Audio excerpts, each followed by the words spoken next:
하나님 말씀 함께 보도록 하겠습니다.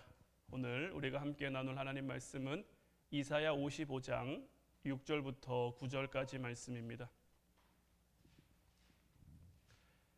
이사야 55장 6절부터 9절까지 말씀, 우리 다 같이 한 목소리로 말씀 함께 보도록 하겠습니다. 너희는 여호와를 만날 만한 때에 찾으라. 가까이 계실 때에 그를 부르라. 악인은 그의 길을, 불의한 자는 그의 생각을 버리고 여호와께로 돌아오라. 그리하면 그가 긍휼히 여기시리라. 우리 하나님께로 돌아오라. 그가 너그럽게 용서하시리라. 이는 내 생각이 너희의 생각과 다르며 내 길은 너희의 길과 다름이니라. 여호와의 말씀이니라. 이는 하늘이 땅보다 높음같이 내 길은 너희의 길보다 높으며 내 생각은 너희의 생각보다 높음이니라. 아멘. 오늘 이 시간 우리가 함께 나누기 원하는 말씀의 제목은 하나님이 내시는 축복의 길입니다. 우리가 오늘 말씀을 통해 하나님이 우리에게 허락하시는 그 길을 깨달음으로, 그 길을 믿음으로 걸을 수 있기를 주님의 이름으로 축원해 드립니다. 요즘 참 사회가 혼란스럽습니다. 많은 이들이 이구동성으로 길이 안 보인다라고 나라 탓도 하고 시대 탓도 하고 다른 사람 탓도 많이 하고 있죠. 하지만 탓한다고 달라질 수 있는 것은 아무것도 없죠. 하나님의 자녀된 우리가 이 땅을 살아감에 있어서 우리가 어떻게 살아가야 하느냐, 우리의 삶 가운데도 길이 보이지 않는다면 그것은 길이 없어서 보이지 않는 게 아니라 때로는 우리의 시각이 너무 편협해져서 하나님이 우리에게 허락하신 그 길을 깨닫지 못하고 있을 때도 있다라는 거죠. 하나님이 우리에게 허락하신 그 길을 우리가 보고 그 길로 나아가려면 새로운 시각이 우리에게 필요해요. 예수님께서는 마태복음 7장 7절로 8절 말씀을 통해서 구하라 그리하면 너희에게 주실 것이요, 찾으라 그리하면 찾아낼 것이요, 문을 두드리라 그리하면 너희에게 열릴 것이니 구하는 이마다 받을 것이요, 찾는 이는 찾아낼 것이요, 두드리는 이에게는 열릴 것이니라 라고 말씀하셨는데, 자, 문을 두드리래요. 두드리면 열린대요. 그런데 두드리면 어떤 문이 열릴 것이다 라고는 우리에게 말씀하지 않으신 거예요. 그러니까 구하면 우리에게 주시는데, 찾으면 찾게 하시는데, 문을 두드리면 그 문을 열어주시는데, 하나님이 우리에게 주시는 것, 하나님으로부터 우리가 받는 것이 우리가 구하는 것이 아닐 수도 있고, 우리가 찾던 것이 아닐 수도 있고, 우리가 두드리던 문이 아니라 전혀 다른 문이 우리에게 열릴 수도 있다라는 거예요. 그러니까 우리는 어떤 믿음 안에서, 신앙 안에서 내 생각이라는 선입견에 사로잡혀서 하나님이 하시는 그 일을 보려고 하면 볼 수가 없는 거죠. 우리의 시각이 편협해져서 하나님이 우리에게 허락하신 그 축복의 길, 아름다운 길, 우리가 들어가길 원하시는 그 문으로 우리가 나아갈 수가 없는 거죠.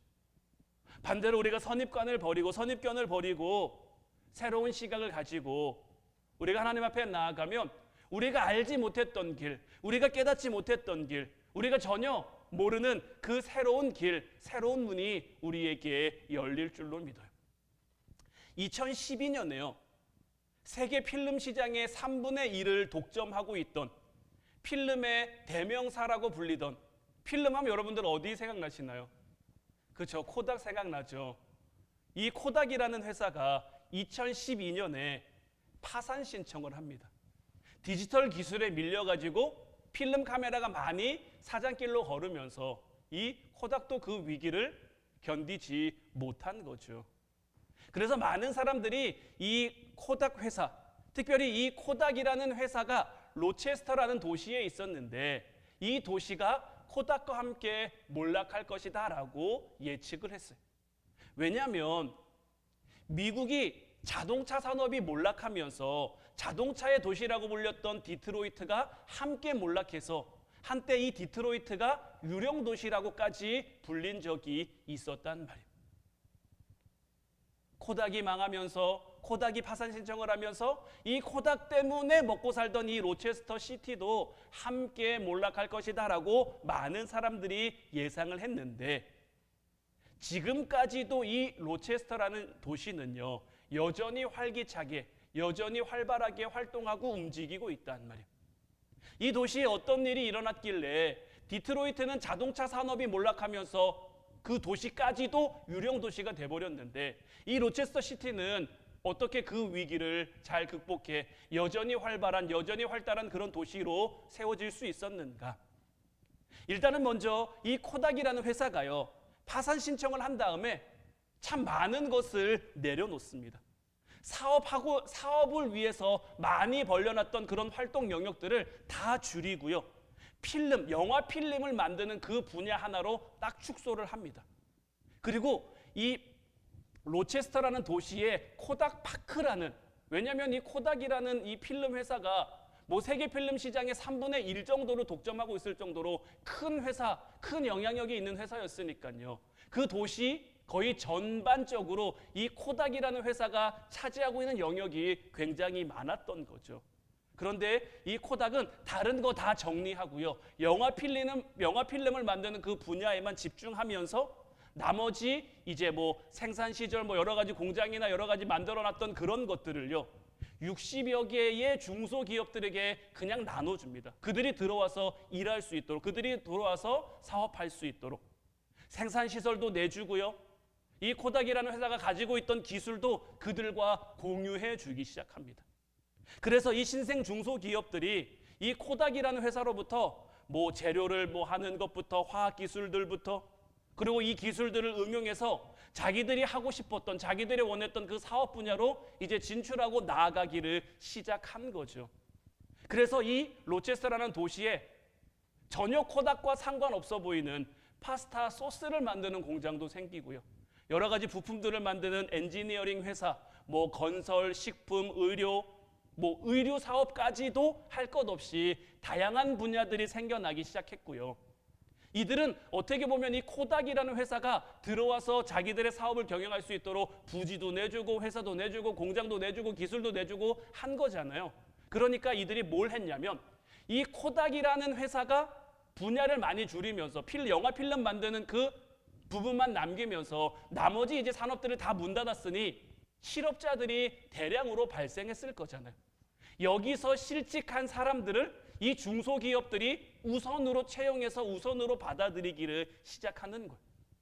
그러니까 코닥이라는 회사는 아닌데 코닥을 통해 일하던 사람들이 여전히 그곳에서 활발하게 일하기 시작한 거죠. 주눅 들고 위축될 줄 알았는데 전혀 그런 모습 없이, 그러니까 주 정부에서도 이렇게 새롭게 변한 코닥 비즈니스 파크가 유지될 수 있도록 투자금을 유치해 주기도 한 거예요. 그래서 이 로체스터라는 도시가 더 이상 코닥의 도시가 아니라 수많은 중소기업들의 공동체로 탈바꿈한 거죠. 2012년에 이 코닥이라는 회사가 파산 신청을 하면서 로체스터라는 도시가 유령 도시로 전락할 줄 알았는데, 2015년 이 로체스터라는 도시가 미국에서 가장 일자리를 구하기 좋은 도시 1위로 등극하기도 한 거예요.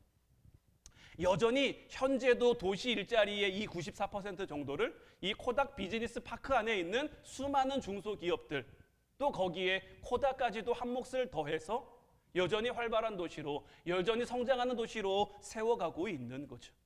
그러니까 이전에는 코닥이라는 대기업 하나에 의존했던, 어떻게 보면은 뭐 한 군데로 집중된 그런 구조였다면, 이제는 다양성이 살아 숨쉴 수 있는, 로체스터라는 도시 자체에 위기가 올 수 있었지만, 코닥이라는 회사 자체에도 큰 위기와 어려움이 올 수 있었지만, 새로운 돌파구를 찾으니까, 새로운 길을 찾으니까 그 길을 통해서 여러 가지 다양성이 보장될 수 있는, 오히려 새로운 생태계가 그들 가운데 만들어질 수 있었던 거죠. 그러니까 길이 없는 게 아니라 과거와는 다른 새로운 길이 그들에게 열리게 된 것이고, 그런 새로운 길을 열려면요, 좁은 마음, 좁은 시야를 가지고서는 안 되는 거예요. 만약 이 코닥이라는 회사가 망했어요. 파산 신청을 했어요. 자기들의 재산을 그냥 어떻게 해서든지 처분해서 가지고 그 경영진들이나 뭐 이사진들이나 이런 사람들이 어떤 실속이나 이속을 채우려고 했다면 로체스터라는 도시는 아마 유령 도시로 전락했을지도 몰라요. 그곳에서 나온 수많은 실직자들이 일하기 힘든, 일자리를 구하기 어려운, 그러니 사람들이 찾지 않는 그런 도시가 될 수 있었을 텐데, 어떤 좁은 마음과 좁은 시각을 내려놓고 넓은 마음으로 함께 상생하고 함께 공생하려고 하니까 전혀 다른 길이 그들에게 열려서 살기 좋은 도시로, 성장하는 도시로 그 도시를 세워가고 만들어갈 수 있었던 거죠. 하나님께서도요, 당신의 백성들인 우리가 이 세상이 알지 못하는 그 새로운 길을 걸어가길 원하고 계세요. 그리고 그러기 위해서 우리로 하여금 그 길을 깨닫도록, 그 길을 발견하도록 우리가 기도하기를 바라고 계신단 말이에요. 우리가 간절히 기도하면 하나님이 우리에게 허락하실 그 새로운 길을 볼 수가 있어요. 오늘 본문 6절 말씀에서도 너희는 여호와를 만날 만한 때에 찾으라, 가까이 계실 때에 그를 부르라. 여기서 여호와를 찾으라는 말은요, 그냥 대충대충 건성건성 이렇게 찾으라는 게 아니고요, 정말 필사적으로, 정말 부지런하게, 마치 뭐 형사가 범인을 추적하는 것처럼 그렇게 찾는 것을 의미하고 있는 거예요. 믿음이라고 하는 건요, 하나님을 내가 필사적으로 찾는 거고요, 우리가 기도하는 기도의 핵심은요, 하나님을 향해 갈급해야 하는 그 목마름인 거예요. 하나님이 응답해주면 좋고 안 해주면 할 수 없고 이런 아니란 태도로 하나님 앞에 기도하는 게 아니라, 이런 기도는 하나님이 기도로 받지 않으시는 거죠. 천부여 의지 없어서 손 들고 옵니다. 주 나를 외면하시면 나 어디 가리까? 이런 마음으로, 이 찬송가의 가사처럼 하나님이 나를 외면하시면 내가 어딜 가겠습니까? 주님이 나를 받아주시지 않으면 내가 어딜 가겠습니까? 주님이 함께 하시지 않으면 내가 무엇을 할 수 있겠습니까? 주님이 응답해 주시지 않으면, 주님이 길을 열어주시지 않으면 정말 나는 죽을 수밖에 없습니다라는 그 절박한 심정으로 하나님 앞에 매달리는 것이 정말 하나님이 찾고 바라시고 원하시는 그 진짜 기도인 거예요. 그러면 언제 그렇게 하나님을 우리가 찾아야 하는가? 오늘 말씀을 보면 만날 만한 때에 하나님을 찾으라라고 되어 있죠. 이 말은 하나님을 만날 수 있는 기회가 왔을 때, 하나님이 우리에게 주신 기회가 왔을 때 우리는 놓치지 말고 하나님을 만나고 그분을 잡아야 된다라는 거예요. 물론 하나님은 우리와 항상 함께 하시기 때문에 항상 만날 수 있지만, 여기서는 특히 이 만날 만한 때라는 것이 무엇을 의미하냐면, 우리의 인생을 바꿀 만한 어떤 터닝 포인트를 주시려는 그 하나님의 터치가 우리에게 임하는 때를 가리켜 말하는 거예요. 하나님의 은혜로 인해 우리 인생의 분수령이 될 수 있는 그 때는요, 어떤 시기가 지나면 그냥 닫혀버리고 마는 거예요. 하나님의 터치가 뭘까요? 하나님의 사인은 어떻게 나타날까요? 가끔 제가 뭐 이렇게 집중하고 있으면요, 사모님이 절 불러도 제가 못 들을 때가 있어요. 뭐라고 얘기했는데 글쎄 저는 전혀 듣지 못했단 말이에요. 처음에 한 번, 두 번 좋게 부르다가 그 다음엔 어떻게 될까요? 톤이 높아지겠죠. 그리고도 제가 못 들으면 어떻게 될까요? 제 앞에 쫓아오겠죠. 하나님의 사인은 우리에게 어떻게 나타날까요? 처음에는 우리를 그냥 지그시 부르실 수도 있어요. 양 목사, 양 목사. 근데 제가 이 세상 가운데 너무 바빠가지고, 너무 분주해가지고 하나님의 음성을 듣지 못해요. 하나님이 나를 부르시는데 그 음성을 내가 캐치하지 못해요. 그럼 어떻게 할까요? 하나님도 부르시는 톤이 높아지겠죠. 양 목사. 그리고도 제가 하나님의 음성을 캐치하지 못하면 어떻게 될까요? 뭐 예전에 어떤 개그맨이 뭐 궁디를 쭉 찾필까 뭐 이렇게 얘기한 뭐 그런 게 있는데, 하나님이 우리를 향해서도 그런 마음 아닐까요? 하나님이 우리를 왜 찾으실까요? 하나님이 여러분들 한 사람 한 사람을 왜 찾으실까요? 심심해서 찾으실까요? 할 일 없어서 찾으실까요? 그냥 얘기나 하고 담소나 나누고 그냥 그러고 가시려고 우리를 찾으실까요? 하나님이 우리를 너무나 사랑하셔서 우리에게 은혜 받을 그 때가 임해서 우리에게 은혜 주시려고 우리에게 찾아오셨고, 우리를 그렇게 부르시는데 우리가 그분의 음성을 듣지 못해요. 우리가 그분의 부르심을 듣지 못해요. 심지어 우리를 흔드시는데도 우리가 그분의 부르심을, 세상 가운데 내가 너무 바쁘고 내가 너무 정신없고 너무 분주하고 아니면 내 삶의 문제가 너무 어려워서 이 문제에만 내가 매여 있어서 내 시각이 너무 편협해져가지고 하나님이 내게 허락하시는 그 하나님을 바라보지 못함으로, 그러면 우리를 부르시다가 그 때가 그냥 지나가 버릴 수도 있는 것. 다음에 또 기회가 있겠지, 다음에 또 부르시겠지. 우리는 이렇게 생각해서는 안 되는 거예요. 은혜는 타이밍이고 응답은 타이밍인 거예요. 그래서 성경은요, 이 은혜 받을 타이밍에 대해서 우리에게 계속해서 강조하는데, 고린도후서 6장 2절 말씀 보면요, 이르시되 내가 은혜 베풀 때에 너에게 듣고 구원의 날에 너를 도왔다 하셨으니 보라 지금은 은혜 받을 만한 때요, 보라 지금은 구원의 날이로다. 때가 있고요, 날이 있다라는 거예요. 이 때가 지나면, 이 때가 지나도 다시 오면 좋겠지만, 다시 오면 다행이겠지만 그 때가 오지 않을 수도 있다라는 거예요. 그래서 신앙생활에서 타이밍은 늘 중요한 거예요. 부흥의 때가 있고 은혜의 때가 있는 거예요. 하나님의 성령이 우리에게 폭포수처럼 임하는 때가 있는데, 우리가 그때 딴짓하느라, 우리가 너무 바빠서, 우리가 너무 분주해서 우리의 시각이 하나님이 아닌 이 세상으로만 향해 있어서 그 때를 캐치하지 못하면, 그 때를 잡지 못하면 안 된다라는 거예요. 지난 월요일부터 수요일까지, 오늘까지 기도원을 다녀왔는데, 기도하면서 하나님이 저에게 주신 응답이 있어요. 기도하고 나서 사모님하고 이제 기도한 얘기들, 이제 응답받은 얘기들 나누다 보니까요, 같은 응답을 하나님이 저에게도 주셨고 사모님에게도 주셨더라고요.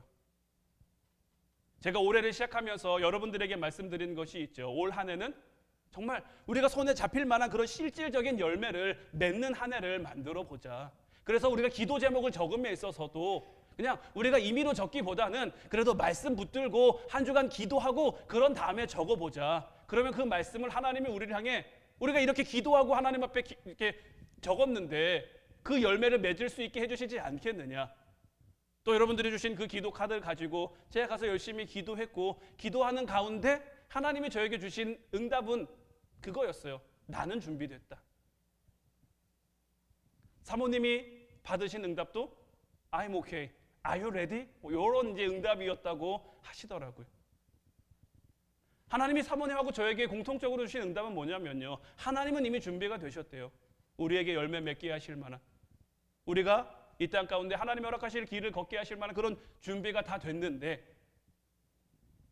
근데 하나님이 저에게 또 한 가지 응답을 주신 게 있었는데, 그게 뭐냐면요, 그러면 너는, 나는 준비가 됐는데 그러면 너는, 그러니까 사모님이 한 개 주신 것도 마찬가지인 것 같아요.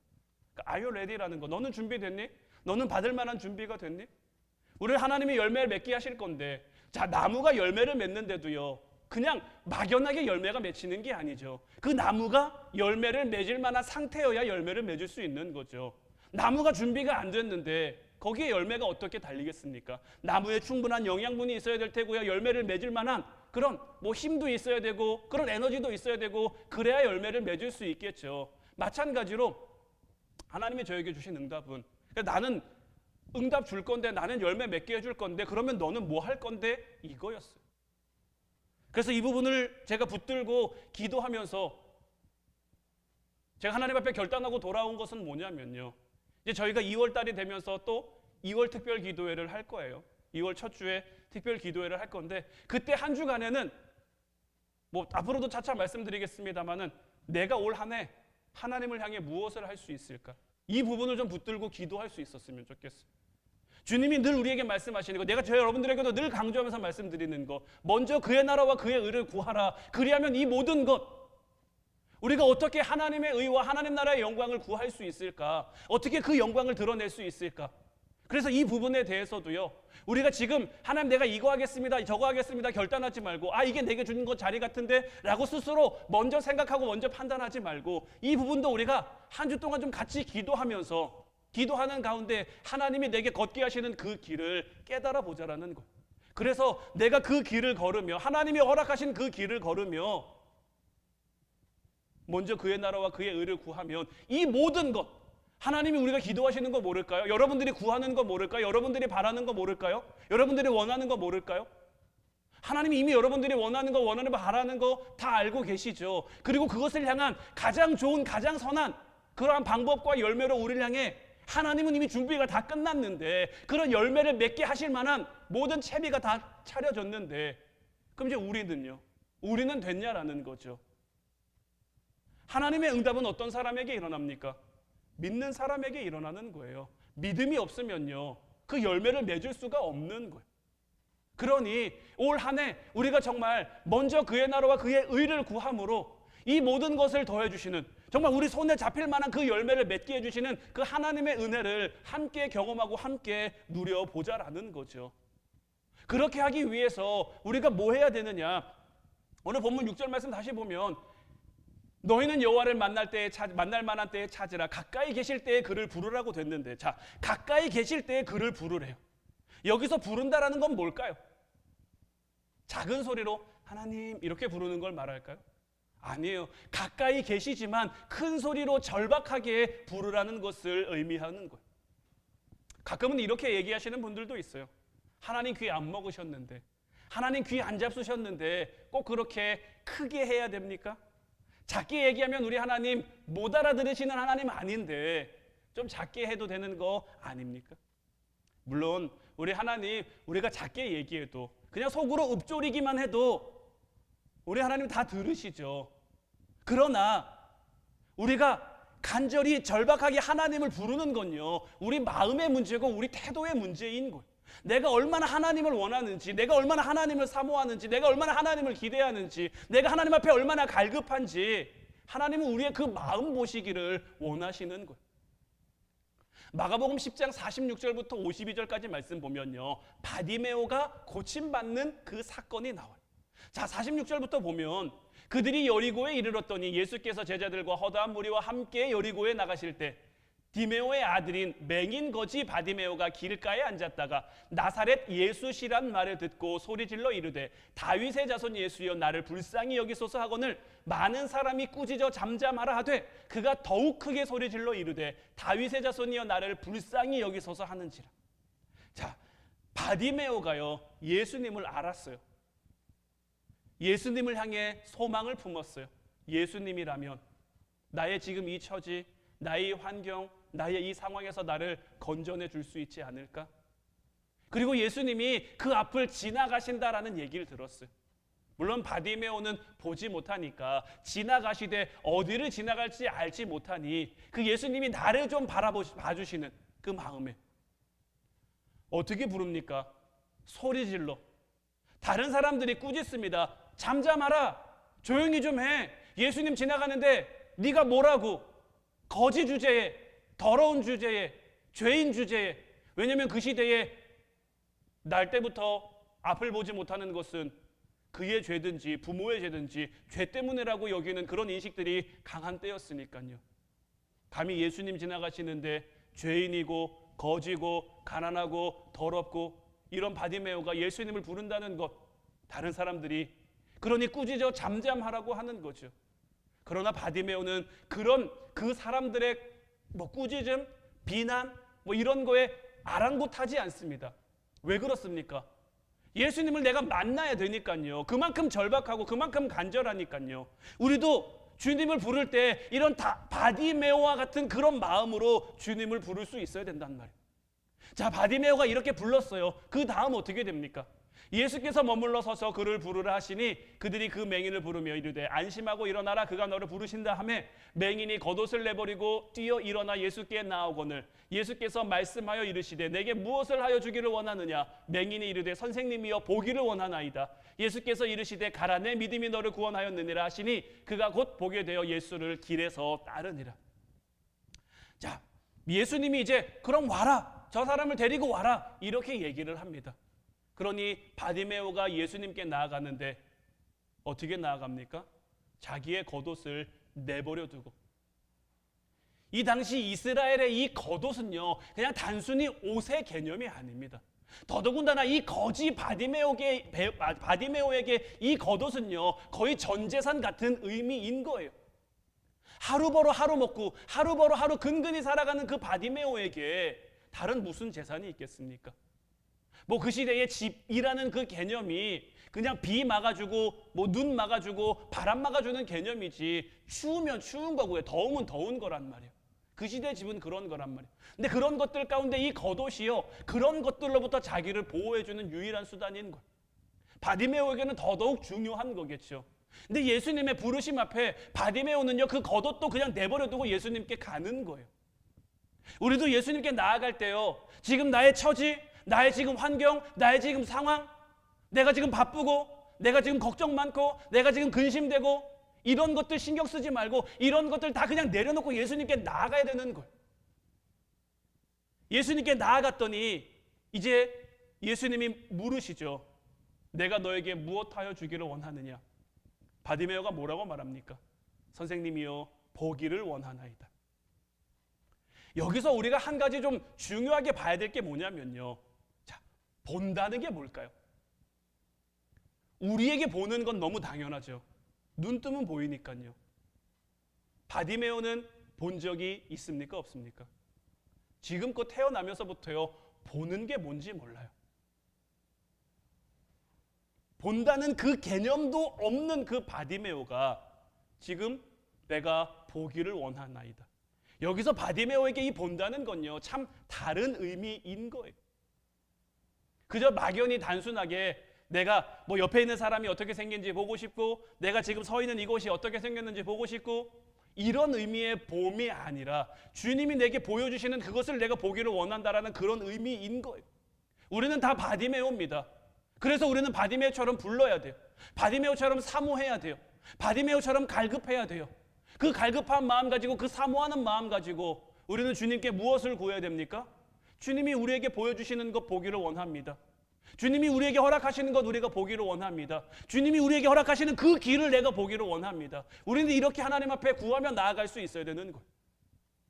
자, 그리고 난 다음에, 자, 예수께서 이르시되 가라, 내 믿음이 너를 구원하였느니라. 자, 드디어 바디메오가 보게 됐죠.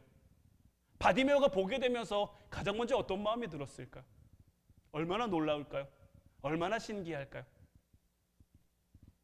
근데 늘 말씀드리지만요, 많은 사람들이 이 부분에서 많이 넘어집니다.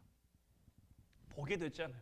지금껏 보지 못한 그 바디메오가 보게 됐잖아요. 보는 기쁨, 보는 즐거움이 바디메오에게 얼마나 가득할까요? 얼마나 충만할까요? 자, 예수님이 말씀하신 것 중에, 자, 10명 문둥병자가 고침을 받았어요. 근데 예수님께 돌아온 사람은 누구죠? 사마리아 사람 한 명이란 말이에요. 나머지 사람들은 왜 안 돌아왔을까요? 문둥병자였잖아요. 지금껏 자기 가족들과도 함께 할 수 없었고, 자기가 좋아하는 사람, 자기가 사랑하는 사람 만날 수도 없고 함께 할 수도 없었단 말이에요. 근데 자기 병이 고침받았어요. 얼마나 기쁠까요? 얼마나 좋을까요? 그러니 예수님이 나를 고쳐주셨다가 생각이 납니까? 안 납니까? 안 나는 거예요. 그래서 말씀드리는 게, 이 사모하는 마음이 있으면, 이 갈급한 심령이 있으면요, 한 번 은혜 받는 건 어려운 게 아니에요. 내 지금 처지가 이러니까 갈급할 수밖에 없고 사모할 수밖에 없고, 그러나 중요한 건 뭐냐면요, 그 갈급한 내 심령에 하나님이 은혜의 생수를 한번 부어주시면요, 한번 부어주신 걸로 끝날 것이 아니라 그 옛날 펌프처럼 그것이 마중물이 돼서 계속 은혜의 샘물을 뽑아낼 수 있는 그런 은혜의 구조를 우리가 만들어 가야 되는데, 자, 바디메오도 보세요. 보게 되니 어떻게 합니까? 예수를 길에서 따르니라. 자기도 얼마나 기쁘겠어요. 자기도 얼마나 감사하겠어요. 하지만 그거에서 끝나는 것이 아니라 예수님과 함께하며 예수님과 따르며, 예수님이 바디메오에게 허락하신 그 길, 예수님이 바디메오에게 보게 하신 그 봄이 무엇입니까? 주님과 함께하는 그 길, 주님과 함께하는 그 삶인 거예요. 자, 오늘 본문 7절부터 9절까지 말씀 보면요, 악인은 그의 길을, 불의한 자는 그의 생각을 버리고 여호와께로 돌아오라. 그리하면 그가 긍휼히 여기시리라. 우리 하나님께로 돌아오라. 그가 너롭게 용서하시리라. 이는 내 생각이 너희의 생각과 다르며 내 길은 너희의 길과 다름이니라. 여호와의 말씀이니라. 이는 하늘이 땅보다 높음같이 내 길은 너희의 길보다 높으며 내 생각은 너희의 생각보다 높음이니라. 우리가 하나님을 찾고 구하면, 만날 만할 때에 그를 찾고 가까이 계실 때에 그를 부르면요, 하나님이 우리에게 반드시 길을 허락해 주신단 말이에요. 근데 그 길이라고 하는 그 길이요, 때로는 내가 생각한 것과는 전혀 다를 수도 있어요. 왜냐하면 지금 하나님 분명히 말씀하시는 것처럼 내 생각이 너희의 생각과 다르며 내 길은 너희의 길과 다름이니라. 내 길은 너희의 길보다 높으며 내 생각은 너희의 생각보다 높기 때문에 내가 너희들에게 허락하는 그 길. 자, 하나님께서는 요셉을 애굽의 총리로 삼아서 이스라엘 백성들을 구원할 계획을 가지고 있었어요. 어린 요셉이 그 하나님의 마음을 알까요? 하나님의 뜻을 알까요? 하나님의 계획을 알까요? 하나님이 허락하시는 그 길과 계획을 그 시절 다 깨달을 수 있었을까요? 하지만 그 길을 걷는, 앞으로 어떻게 될까가 중요한 게 아니라, 앞으로 무엇이 펼쳐질까가 중요한 게 아니라, 요셉은요 그저 그에게 주어진 하루하루의 삶, 그에게 보여진 하루하루의 길을 그냥 걸어간 거예요. 근데 그냥 걸어간 게 아니죠. 믿음으로 걸어간 거죠. 비록 내가 지금 노예로 팔려와 있지만 하나님은 나와 함께 하셔. 내가 억울한 누명을 쓰고 지금 감옥에 들어와 있지만 하나님은 나와 함께 하셔. 하나님이 나를 보고 계신데 내가 함부로 살 수 있습니까? 내가 막 살 수 있습니까? 내가 거짓되게, 내가 불의하게 살 수 있습니까? 하나님이 나와 함께 하시고 하나님이 나를 보시니 내가 지금 비록 노예로 팔려와 있지만, 내가 비록 억울한 누명을 쓰고 감옥에 들어와 있지만, 다른 사람들은 이런 나의 처지 알아주지 않지만 누구는 알아주고 계십니까? 하나님은 알아주고 계시니까 그 하나님 바라보며 앞날이 어떻게 될까를 고민하고 걱정하는 게 아니에요. 그냥 그저 하루하루의 삶을, 그에게 주어진 하루를 성실하게 최선을 다해서 하나님 앞에 부끄럽지 않게 살아가는 거예요. 그리고 그가 그렇게 살아가는 그 모습들이요, 하나님과 함께하는 모습들이요, 주변 사람들에게 선한 영향력이 됩니다. 보디발 장군 집에 있을 때도요, 보디발 장군이 요셉과 함께 하시는 하나님을 인정합니다. 그래서 그의 손에 모든 것을 다 맡겨요. 감옥에 들어가요. 요셉이 갇힌 감옥은요, 왕의 측근에 있다가, 정치하다가, 높은 자리에 있다가 왕의 미움을 사서 들어온 그 감옥들이에요. 많이 배운 사람, 똑똑한 사람, 학식 있는 사람, 뭐 박사들, 뭐 권력 있던 사람들, 그런 사람들이 들어와 있는 곳이란 말이에요. 요셉이 그 감옥에 들어갔을 때 몇 살이었을까요? 30세의 애굽의 총리가 됐으니까 한 20대 중반? 연륜 있는, 학식 있는 그 사람들이 20대 청년 요셉, 빵 굽는 그 관원장하고요, 술 빚는 관원장하고요, 꿈을 꿨어요. 마음이 답답합니다. 누구에게 와서 그 고민을 털어놓습니까? 요셉에게 와서 고민을 털어놓는단 말이에요. 요셉이 그 안에서 살아가는 모습, 요셉의 지금 정체만 놓고 보면 어떻습니까? 지금 현실의 요셉의 모습은 뭡니까?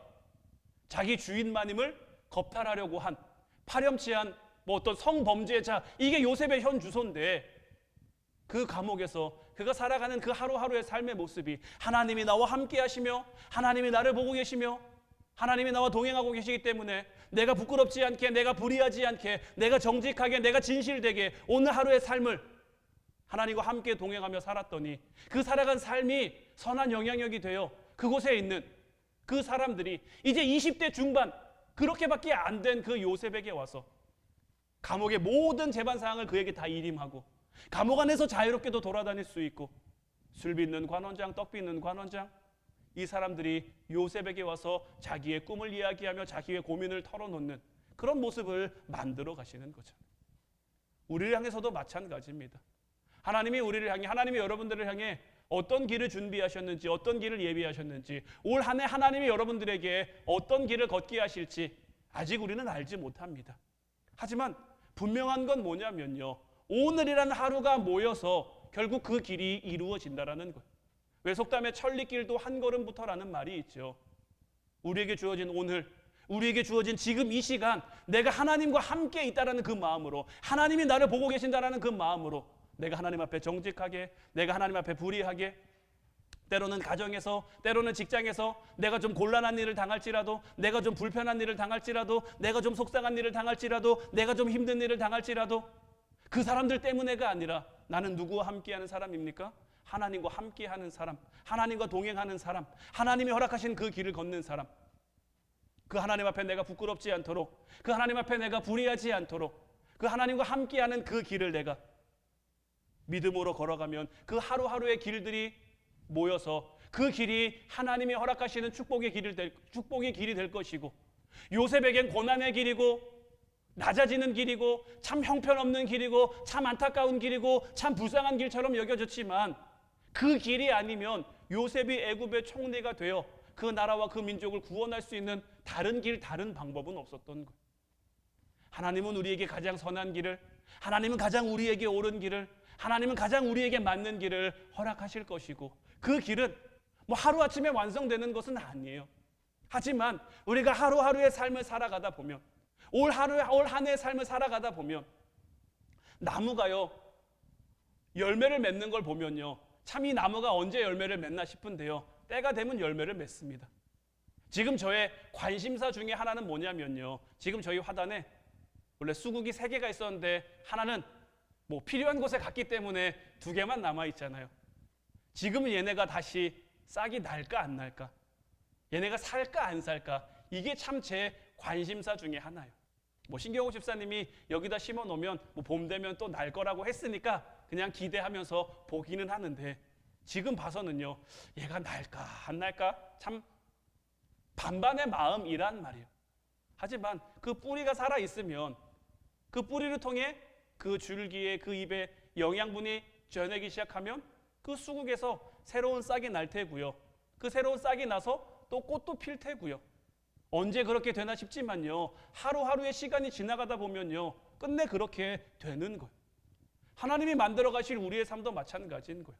내가 언제 꽃 피우나, 내가 언제 열매 맺나, 내가 전도하기를 원하는, 신앙생활을 하기를 원하는, 내가 바라고 구하는 이것들이 언제쯤 이루어질까? 지금으로 봐서는 막막하죠. 언제 될까? 될 것 같지 않고 기미도 보이지 않고. 하지만 하루하루 내가 하나님과 동행하며 살아가다 보면요, 하나님이 우리에게 허락하신 그 길이 완성되게 이루어지게 하시는 것.